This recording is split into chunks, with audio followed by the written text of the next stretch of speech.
Sir, Sindhudurg जिल्हा परिषदमध्ये बनावट सायांच्याद्वारे पैसे काढल्याचा जो प्रकार उघड झाला आहे, तर त्या संदर्भात चौकशी नेमली गेली समिती आणि 18 मे रोजी जिल्हा परिषद सीओनी गुन्हे दाखल करण्याचे आदेश दिले. मात्र अद्यापपर्यंत त्या प्रकरणात दोषींवर कारवाई केली गेली आहे ना. प्रक्रिया सुरू आहे.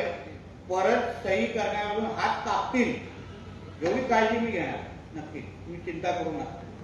नितेश राणे पालकमंत्री असे काही लोकांनी विसरू नये. अशा पद्धतीचा भ्रष्टाचार कोणी आमच्या जिल्हा परिषदेमध्ये करत असेल, आम्ही जनतेला विश्वास देऊन जिल्हा परिषदेची सत्ता आम्ही मागतो.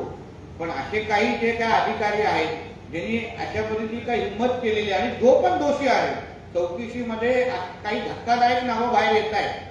हे अधिकारी काही स्वतःचं डोकं लावत नाही, कॉन्ट्रॅक्टर काही स्वतःची डोकं लावत नाही. काही लोक आहेत त्यांचे गॉडफादर, त्या गॉडफादरांची पण नावं माझ्याकडे आलेली आहे. टप्प्याटप्प्याने तुम्ही बघा, वर्षभराच्या बातम्या भेटतील एवढं काळजी घेऊ. चला संपू. धन्यवाद. जय